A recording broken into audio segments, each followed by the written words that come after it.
Hello, everyone.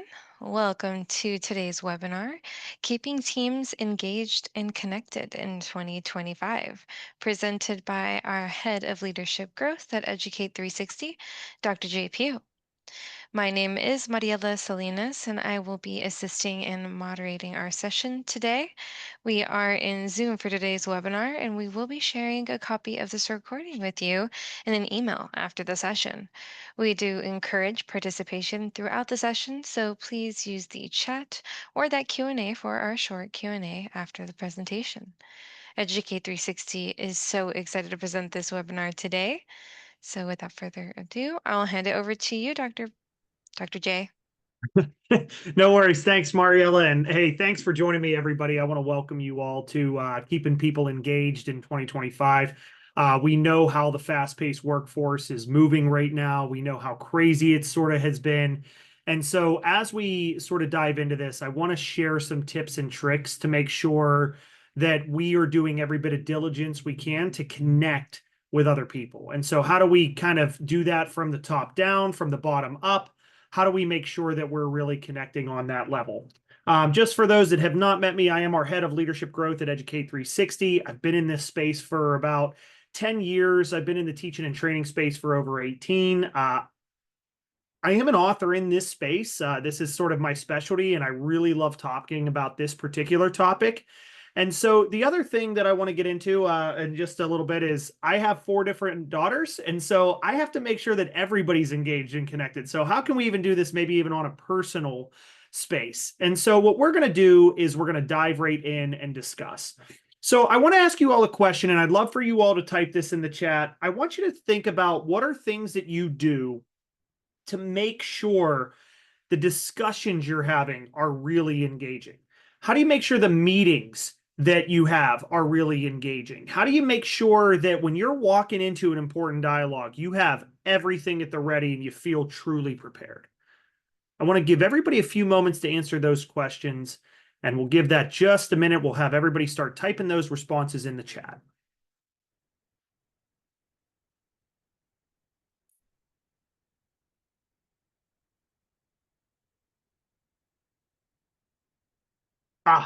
So following up is big. Yeah, I like that, EB, about knowing your term, knowing your team, their background, maybe some cultural components that are really good.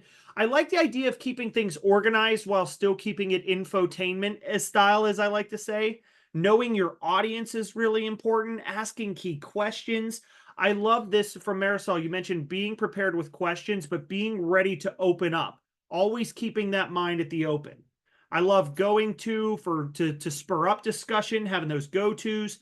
I like the idea of icebreakers. I always like a strategized icebreaker, meaning like if there's a lesson to gain out of it, that could also be very effective.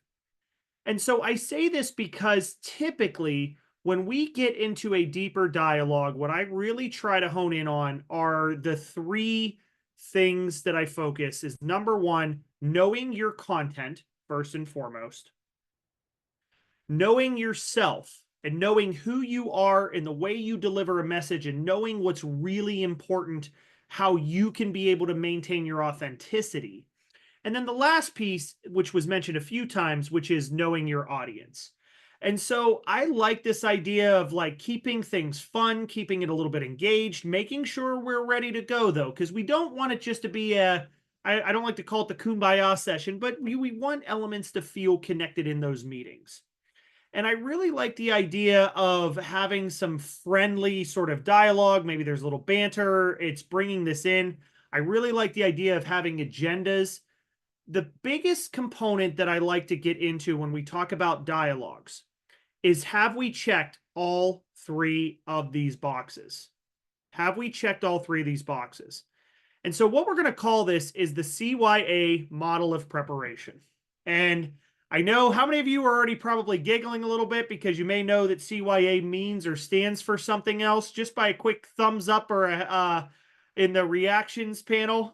If you know what CYA is. Yep, I figured there was a few. Excellent.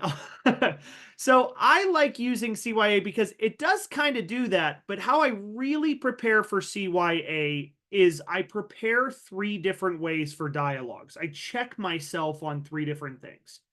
The first thing that I make sure of is to ensure that my content is on point, making sure that there's a sense of knowledge, making sure there's a sense of understanding, making sure that my audience is going to really grasp the information in front of me. I always want to make sure that those things are covered. The second thing I really like to make sure of is, do I know why people listen to me? We teach this in a course called Mastering Meaningful Engagement.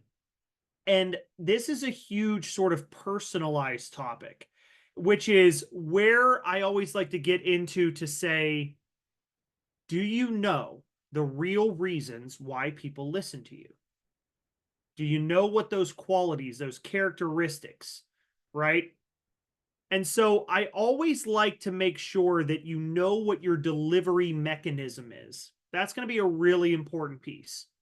The last piece is knowing your audience and really knowing what their buy-in pieces are, maybe what gets them to say yes, knowing what their characteristics and personality traits are.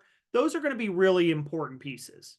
But I'm a firm believer in making sure I've checked all three of these before I hop into a dialogue. Now, I'm going to give a couple of examples that I think are pretty important. Let's say, for instance, I am hopping into a meeting with other heads in our divisions and also our C suite. Now, if I'm meeting with, say, for instance, 9 or 10 people here, how do I make sure that everybody's getting something out of this? How do I make sure that everybody gets something out of this? How do I strategize that dialogue? And I say that because my CEO is very different from my CSO. My CSO is very different from my CRO, our Chief Revenue Officer, and our CRO is very different from our CIO. So, how do I make sure everybody gets hit? Any guesses on that? How many of you are like, that's why I attended? Yes, I like what Jennifer mentions about making sure content answers everyone's questions. That's big. So it's almost anticipating those questions. If we can prioritize and anticipate what the concerns are, Ashley, I love this. Very good. What if I told you that I could kind of teach you a quick tip or trick that if you prepare these things, you might be able to make sure that all boxes are checked regardless of your audience? Who's ready for the magic show? Do tell. All right. Here we go then. I love this. I like the energy from this group too. This is fantastic. All right. So, what I'm going to teach you then is what is called the four square of communication. And what that looks like is every assessment you take, and I will tell you this, whether you take a DISC assessment, an insight assessment, whether you take a TRACOM assessment, whether you take a um, Myers Briggs, everything sort of falls into some sort of quadrantized approach. Thinking styles, we get into those pieces. The fact is that whenever I prepare for my audience, there's four questions I always try to answer. The first archetype is the what archetype. These archetypes are a little bit more blunt, direct, short, brief, concise. They are basically there to learn what. What do I need to get out of this? To think of this a little bit easier, think of them like the great rapper Lil Jon, because they turn down for what? If you can tell them what they need to know, what are we getting out of this? What's our next action? If you can be blunt and direct with the information in front of them for at least part of this dialogue, they will definitely believe they're going to get something out of this. They are what-minded thinkers.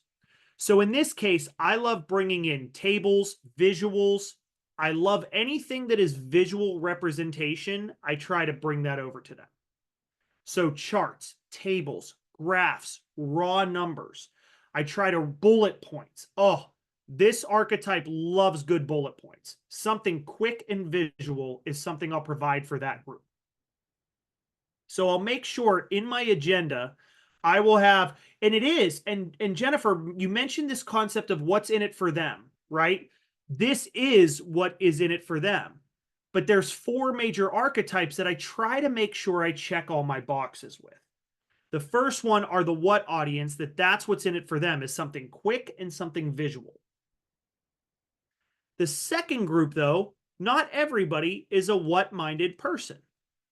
We have other people that are very why minded. They are your Backstreet Boys, ladies and gentlemen. And the reason why is because you got to tell them why. Tell me why. Ain't nothing but a heartache. Sorry, that's my bad 90s boy band joke for the day.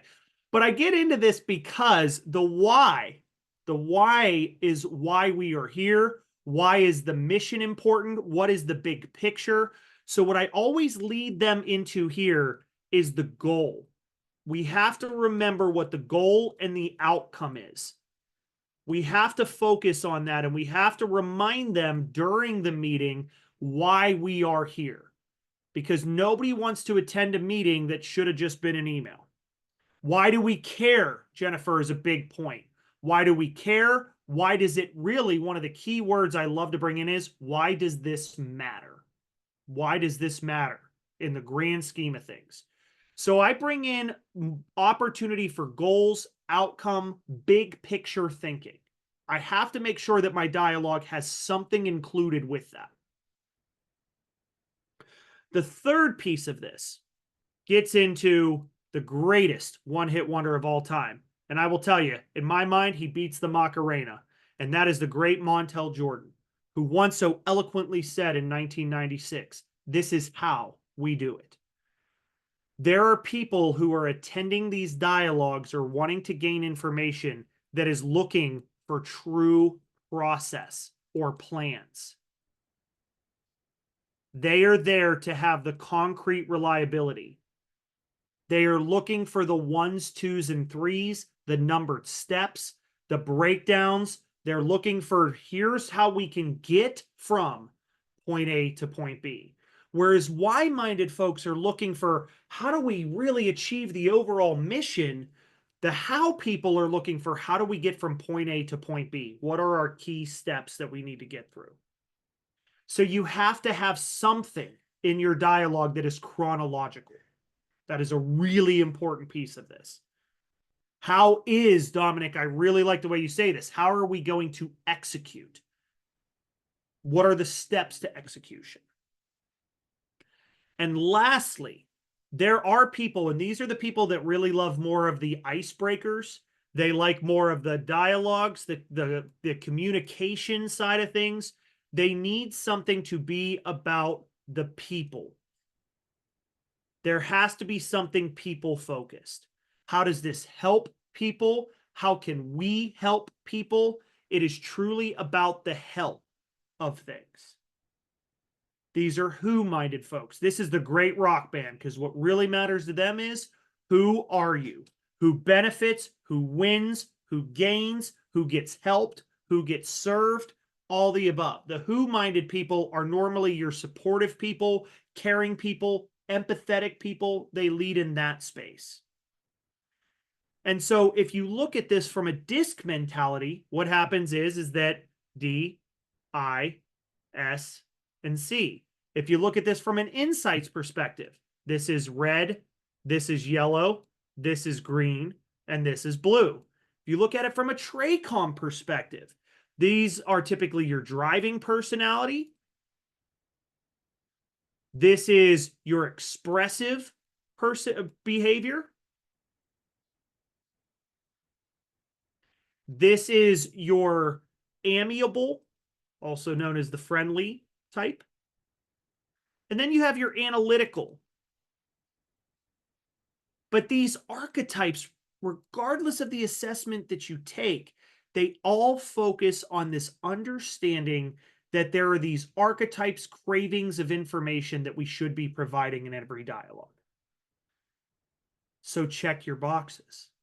I will walk into a meeting. I could have 4 slides. I could have a number slide. I could have here a mission slide, a goal slide, an outcome slide.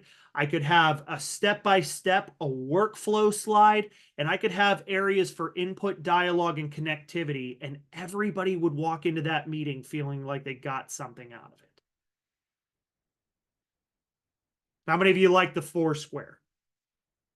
Pretty cool stuff. Show of hands or quick thumbs up. I don't want to use this as a cheat sheet, but I do want you to use this as an opportunity to rethink what real dialogue looks like to different people. Awesome. Loving the feedback. Perfect. So I normally try to pay attention to what people value. That's a really important thing in keeping people engaged. So as we go through this, that leads me to another question. How can we make sure that people can remain truly engaged in that dialogue? How do we make sure that when people are in meetings or dialogues or discussions, that we have this sense of commitment and not compliance? What are some things that you see? Everybody a few moments. Type that in the chat.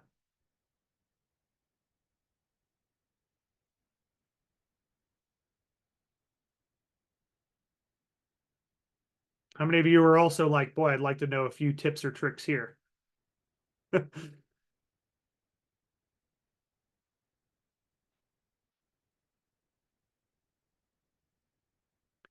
So I am a massive advocate for the ability to truly find people's VIPs. And I like this. The stakeholders, I like this. Somebody mentioned that they like to have everybody know that they are true stakeholders, that you have say in this process. I always like to mention that I want people in our dialogues to be active participants, not passive. Because if it's me just sharing information, then great. You feel like you passively gained something that, once again, could have been an email. The idea is that I want this to be something to where there really can be dialogue, input, and buy-in from all people in this. So I also look for what people value, what their interests are, and what their preferences are. And I'll tell you that everybody on my team, everybody that I work with, everybody that I work for, I really try to pay attention to what my stakeholder.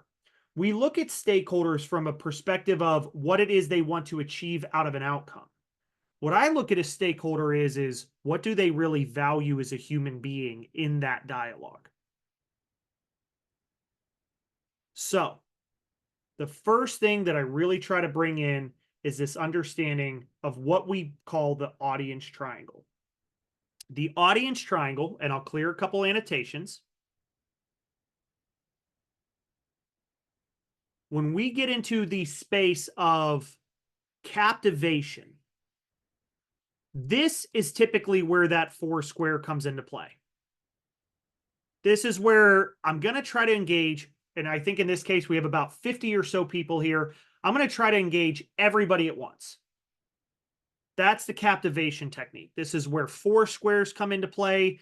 This is where I'm going to bring in some captivation techniques like humor. I'm going to invite people to speak into the chat. Icebreakers can be one of those things. I also like to really try to make sure that if we are communicating, I use a lot of name recognition. So I'll go first name. I love that Mariella said blank, or I love that Raymond brings in Y. I love that James brings in Z. I try to do that a lot because I want people to know that their invested attention is being met. So that's the starting point. However, the more I get to know is somebody, the more individualized I get to be in my approach, which means the deeper the impact I try to make on somebody, the more individualized I go. So in this case, the first layer of this is captivation. And captivation is about invested attention. Can I get your attention? Are we glued to the screen or are we multitasking? Are people fully engaged or are they focused on something else? Those are the things I try to read in real time. Now, with camera presence, I like to invite people on camera when it's not more than like 50 people, when it's shorter. The reason why I like to invite people on camera is not to say, like, oh, I'm watching you. Are you paying attention? No, I try to do that because I want to make sure of, am I missing something? I want to make sure that we are on the same page. I want to make sure that I'm not leaving something out for you. So I lead with engagement techniques and I use things like posture. I lean in. On the virtual side of things, I use a lot of stationing. So if you all were on camera with me, you would all be directly in front of me. You'll notice that my content is actually probably off to the side because that's the only time I'm looking over here is to actually draw something out. But then I'm back to you all. So my chat, you, the participants, they are all directly in front of me. That is called stationing. The other thing that I do is I position myself. Now, this is a very funny, quick story that I'll share with you. Many people, we are pretty much a mostly remote organization. And in our space, many people didn't get to meet me face to face in the beginning. And nobody knows that I'm a very tall person. I'm about 6'6". So people met me for the first time and they go, "You really don't look that tall on camera." That's intentional. I'm really trying to make sure that I'm not looking as demonstrative on camera. So I space myself 2 feet from the camera. I angle my camera down. I make sure that you can still see my hands when we communicate. These are strategies that can entice people's eyes to gravitate to you. How many of you are like, what are your thoughts on that? I want to hear what your thoughts are on like stationing, positioning, being able to bring the most out of this sort of window that you have in front of you. What are your thoughts on that? How many of you are like, I've never considered that?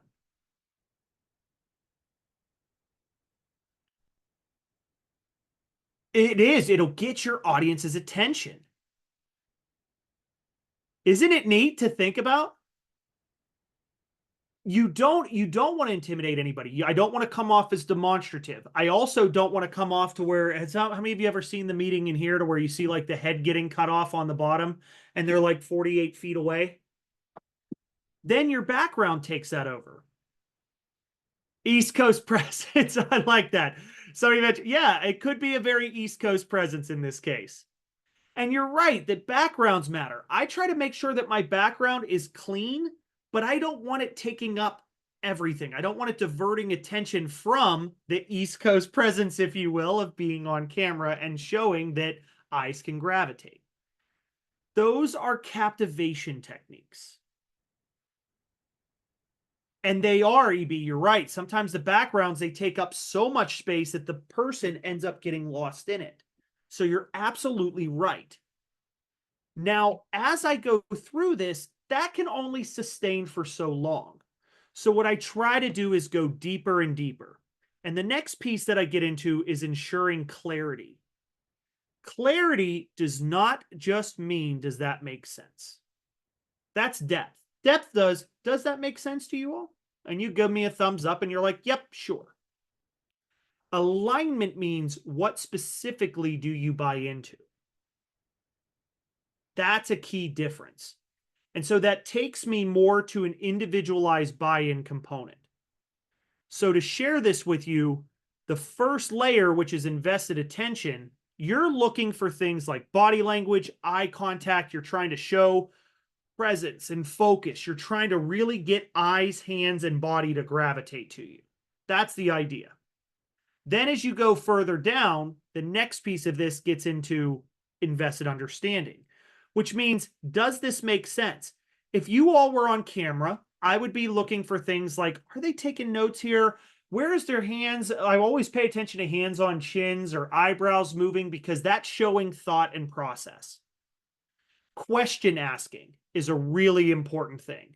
Are they asking questions? Are they sort of looking for clarification on things? Are they active participants in this, not just from a speaking stage, but from a question and understanding stage? That's the next layer that I go down. So once I feel like I have people's invested attention, which is going to be response times in chat, eye contact, body presence, are they on camera? If you make a humorous joke, are they smiling? What does that look like? Then I go deeper and I look for understanding. Now, even there, how many of you, and this is going to hit a couple people clean in the soul, have had a meeting, you thought it went really well, you asked the question at the end, and you said, hey, everybody, are we all good here? Does that make sense? You get silence, and then you go, okay, everybody, thanks for your time. I appreciate it. You hop off, and then next thing you know, you get 12 questions over the next 2 to 3 days.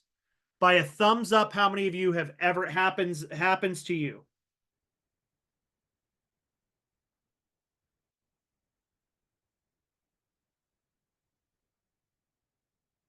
I have critically engaged, and this is something where I've spent time with Conquering the Seven Seas, the book I wrote. I focused on this understanding of why it is that we have these dialogues and we get thumbs up or we get compliance or we get silence and then we accept it. And then what happens is people weren't as sure as we thought they were. And the reason why is because real clarity is not just depth alone. Clarity is also alignment, which means do they really buy into it? What particular pieces do they agree to? What particular pieces can they believe in? What particular things are they concerned about? Maybe they disagree on things. Maybe there's objections. I want those. I want the challenge. I want you to be able to bring in the concern because if we can work past that, then all of a sudden it becomes truly aligned and you're actually going to move with it. You're going to do it. You're going to take it on. It's going to become an action item. And that is where it really is a cool thing to look at and to ask yourself is, am I getting understanding here or am I really getting alignment? And I'm going to test you all right in this moment for a second. Ready? Give me a thumbs up if you found one thing that you've learned that you're like, okay, I like this. This makes sense to me. I can move with this. Thumbs up either in the chat or in the participants panel.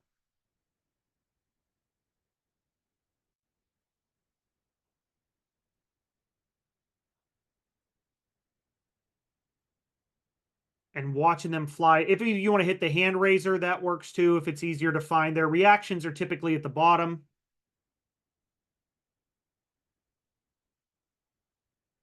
Wow. Okay, so they're flying in now. Okay. So what that lets me know in this moment is at some point, even in these first 20 something minutes, there is some component of depth that is achieved with a strong amount. So then the next question of where we really dive into alignment, is this. What's one thing you've learned so far that you want to maybe practice, exercise, or learn more about? I'll give everybody an opportunity to type in the chat.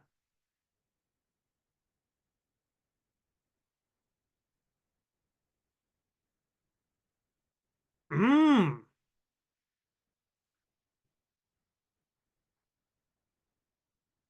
Wow. Okay. So we'll start to notice that the alignments are individualized and they can be somewhat different. There's a couple people that are looking at 4 squares. There's other people looking at strategies to know your audience. There's other people talking about captivation. There's other people talking about the levels. Those are going to be different things. But the difference is that you could actually state and share where agreement or even areas of focus come in to where there's buy-in. That is the difference between depth and alignment. So my advice is the next time, make sure the next time that you have a question, make sure that question is not, do we have any questions, but what questions do we have? Because we want to make sure that there's actual alignment in what's happening. Once we're able to do this, then we really get into this space called connection. Connection is loyalty, it's trust, it's fellowship, it's conviction. It is going to the end of the earth for another person, not because of what you've said, but because of what has been done. So, as we go through this, I want you to think about where connection can come into play. How many of you feel that, are there people that you feel like they speak the same language as you? How many of you talk to somebody maybe you work with and you're like, man, I just feel like we click? What is, and that's fair. In some cases, in current positions, that may not do that. So then the question becomes, what is the difference between those who do and those who don't? What is the difference?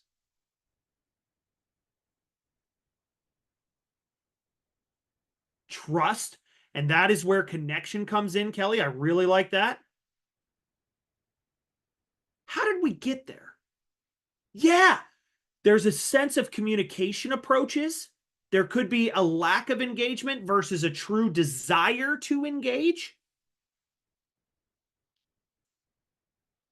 I'm going to teach you all what is called the doors of communication. And Stacy, good point. There could be a sense of those that are trying to manipulate or seize control or power versus mutual benefit. That is a huge piece. So, what I'm going to share with you all is how we can be able to really pay closer attention to how others communicate. And I want you to see if you can find what your door of communication is. So, when we communicate, we're going to rethink Aristotle for a second. Aristotle, long time ago, looked at people and said, how do we really make sure we can appeal to somebody to get them to believe in this? And so what they've done was they looked at things from either what they looked at as an ethos lens, a pathos lens, or a logos lens. And Aristotle mentioned that there's one that really appeals to us more. Yep, and thank you. Thank you for that. So in this case, when we talked about ethos, pathos, and logos, we talked about these understandings of one mattered a little bit more than the others. The way we took this for our own dialogue purposes is that we really started to think that, well, maybe the other two don't matter as much. That's not true. In this case, what I want you to think about is we have all three of these, but there's a prioritization in what we value a little bit more than the others. It's more priorities. And so, in explaining these three doors to you all, the first door that sort of means something to people is what we call an ethos first door. This is a purpose first door. They speak in terms of purpose and principle. So when you listen to them speak, they will talk about the mission. They like action. They move fast. They're quick movers, quick decision makers. There is sort of this Action Jackson mindset to them. It's not about sparing feelings. There's a consideration of feelings, but it's really more of like feelings can subside if we all believe in the mission. That is where they use what is called a belief language first mission mindset. They speak in terms, and I'll give you what this language sort of sounds like to start from an archetypal point. Look, folks, we got things to do. If you're early, you're on time. You're on time, you're late. And if you're late, don't bother. That we have to GSD, get things done, get things moving. This is what we got to do. How many of you know that sort of archetype? How many of you have seen that sort of archetype? How many of you may be that kind of archetype? Excellent. Yes, we might have people like that. And that's where I want us to think about. And it can be, Marisol, in some cases, it can be. It can be. So we say that because an ethos principle, what matters in their mindset is credibility first. It's about what you believe. And so if you get into a space of feelings and they're speaking in terms of humanity, or not humanity, but credibility, what's the likelihood you all are going to click right off the bat? Not Slim and none, and Slim's leaving. Yeah. It's not going to click. And so in this case, that's one, the reason why they're speaking that way is because it's a purpose first door. But not everybody speaks that language. The next language that comes in is what is called people first door. This is pathos. This is about humanity, people, and feelings. These doors are driven around empathy and kindness. They're geared around good intentions, relationship building. They are very much more about the journey and not the destination. It is really good about feel good language. How do we feel about X, Y, and Z? So think about that if they're in the car, if this mindset is in the car, they're not the ones wanting to drive behind the wheel. They're the ones that make sure everybody has snacks and is comfortable and the temperature's good. That matters to them. So this kind of language in the archetypal language, then instead of the first one is going to sound more like this. Oh, I can really understand why that's a pain point. And I'm really sorry that that happened. Is there anything I can do to help? I really want to make sure that we can help here. You'll notice that's more of the mentality, which is different from we got things to do. We can make this happen. Let's move. It's a different sort of archetype. So the P door is driven around feelings. And the last door is driven around logic, logos. This is a process first door. This is geared around process and planning. These are people that really like good accuracy, analytics, reasoning, structure, reliability, planning. This is the people that if they were in the car, they have the GPS at the ready and they have already looked to see where gaps and traffic might be sitting and what we can do to circumvent. They are planners. They are ones, twos, and threes, numbered steps. They lean more into what we call think language. So they don't lead with action and they don't lead with feelings. They lead more with logic. When they speak, you'll notice it's much more level set. It's more here's one, here's two, here's three, here's how we move. Here's what I think we might need to do first. Here's where I think we have a gap. They speak more in a level set, level tone, level approach. Now, once again, I need to stress we have all three of these. And the way and what we teach in this mastering meaningful engagement is that when we go through it, the mindset behind this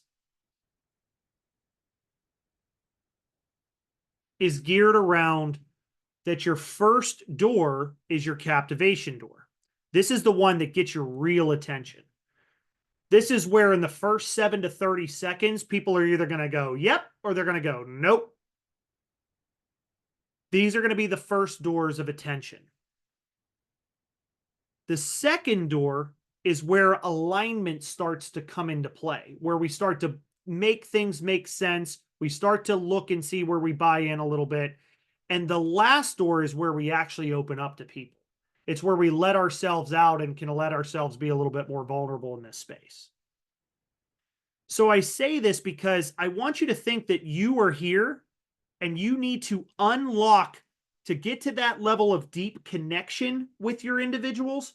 You have to think of it as you have three keys, three doors, and you have to unlock them in the right order. That's how we build better connection to people on a one-on-one basis.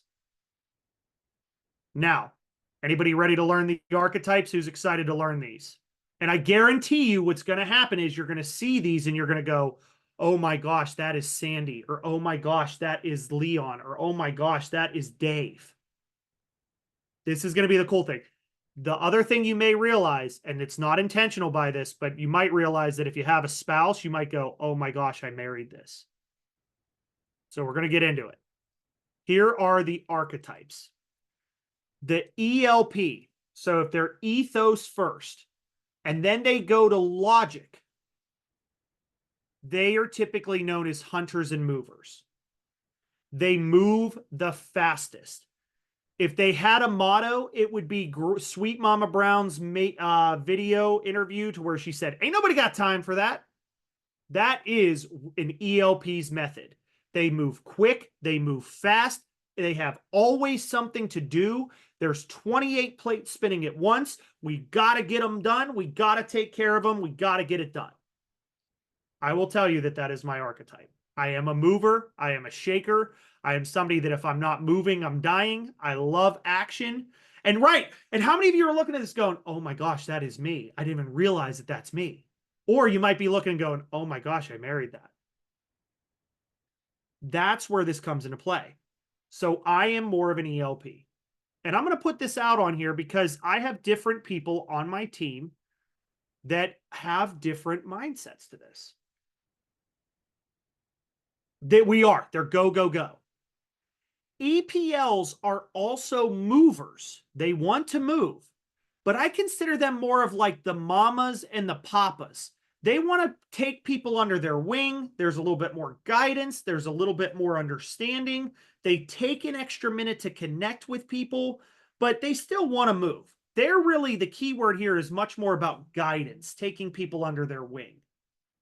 But they don't spend a lot of time with the planning and process. That's kind of their last thing that they want to get into. I will tell you, I have a boss that is very much that way. So we share a language in wanting to move, but she goes more to people and connection, and I go more to logic and process after that. But mamas and papa bears, we call them guardians because they want to take people under their wing. They love good mentorship. They want to take somebody right under that wing and say, let me show you how we can be able to make this happen. Whereas ELPs trust people that are like, if you can swim, I'll trust you. Let's do it. That's the difference between an ELP and an EPL. The third type is the PEL. The PEL are the most empathetic of the group. They're the most empathetic. They live in kindness. They live in true care. It is really about making sure people are supported. They are the true, what we call the team player. They are the ears and the shoulders of the group. They're amazing listeners and they are truly empathetic. They are all about building relationships and making time for people. I will tell you, our wonderful Mariella on this call is a true people person. Very caring, very understanding, wants to make sure everybody gets what they need to out of any dialogue that they get. True empath, true kindness. And I say that because PELs, if you move too fast, or if you don't share feelings, or if you don't take those minutes to listen, then what happens is they feel like you may not care. So PELs are true about care. PLEs, the difference between PELs and PLEs is PELs are actually a little bit, or PELs are a little bit more boisterous. They're more open with their caring. Whereas PLEs, they're more like therapists. They normally sit back, observe. They may not say too many things, but then they may ask a couple questions to make sure we're good. They work like therapists. They will validate people's feelings, but then what they're going to do is they're going to ask a question. We're going to get unstuck from it. Okay, now we're on to the next one. Much like therapy, it takes a long time to get there. And look, that's perfect. That's why it's really important to know this. And actually, I say this because I married a PLE. We're polar opposites. And what she's amazing with is slowing down, asking key questions, and validating. And what I'm good with is deciding on dinner every night for the last 20 years. That is what I can do. I can be able to say, here's what I think we've had, here's what we've done, here's what we did this week, here's where I think we go. And that's where balance can come into play. And you're right, Michael. PLEs are good about not trying to do too much. They don't try to bite off more than they can chew. They want to make sure that there's care and understanding, and we take one thing at a time. But we want to make sure we're okay with this if we do it. LEPs. These are the most organized people you will ever meet in your life. They have plans for their plans, maps for their maps, itineraries for their itineraries, structures for their structures, documentation, documentation, documentation. Very, very reliable in the space of making sure there is a process and a system for the way we can get X, Y, and Z done. They never like to do anything twice. Not because it bothers them in a sense of doing it like to where it's like, oh, I can make an adjustment. It's really more about, I want to make sure we do so much diligence that we don't want to do this wrong so that we have to do the same thing again. So accuracy is really important to an LEP. Process is really important to an LEP. They are mappers and planners. And And here's the thing, Jennifer, we can be adaptable. This is a really good question. I'm going to answer this in just a moment if you can bear with me. But she asked a very good question of can we be multiple in situations? Absolutely. Absolutely. But there's a caveat. The last one is what we call LPEs. And LPEs are the great Warren G's and Nate Dogs of the world because they're regulators. Regulate, mount up. So in this case, the reason why we have that is because they are about the balance. They are about weighing options. They never like to make critical decisions out front. They like to mull decisions. They really like what good process already tells us.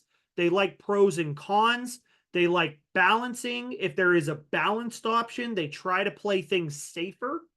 They like things to be regular and balanced in their approach. They are true level setters, is what they try to do. They love good pros and cons. So, the question that I'm seeing from the group, and this is what I love about this, is can you be more than one of these in different situations? The answer to this is yes. Because we have all three doors, we can adapt to meet people where they are. So even though I am, but here's the deeper part, know thyself on a personal level.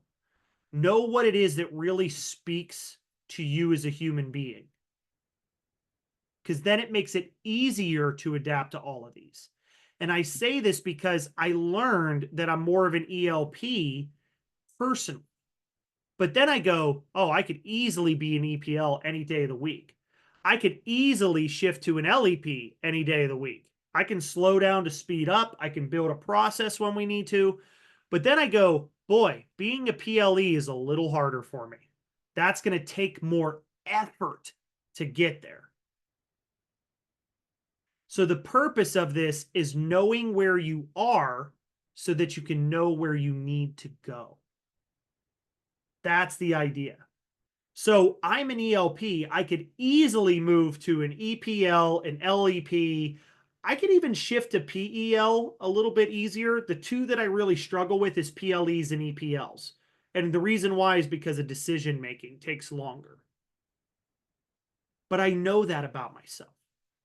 And that's going to be the question for you. And what we really try to spend time with in this class, Mastering Meaningful Engagement, is we really try to break down where are the areas that you feel really comfortable with your movements and where do we feel a little bit uncomfortable. So that's a great question. So in this case, how do we pay attention to this? I listen deeper. How do they focus on decision and action? Do they move fast? Do they move slow? Do they focus on people first when they communicate? Do they focus on purpose first? Do they go to a process? When you listen to the words they use, do they use I feel like? Do they say, well, look, I believe we can do X? Or do they use more think language? Those are things we can do to pay close attention to it. So the key word here is observation. So with that said, that leaves us with a few minutes remaining. I really want to thank you all. If you're interested in learning more about what we do, happy to spend some time. You can connect with me on LinkedIn, reach out to our people on Educate 360. They are fantastic. I mean it.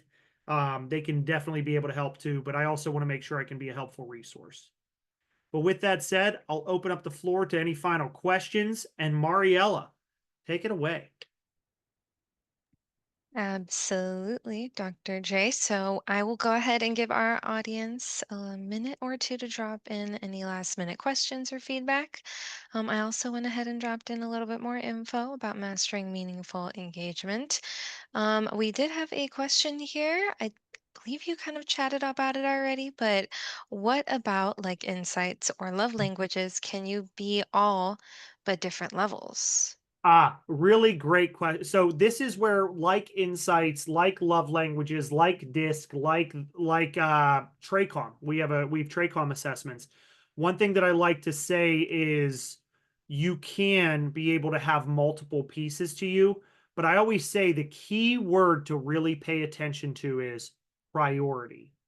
What is it that you prioritize? That's the most important thing. We are going to have all of these. But when I look at what I prioritize action, quick decision making, and movement.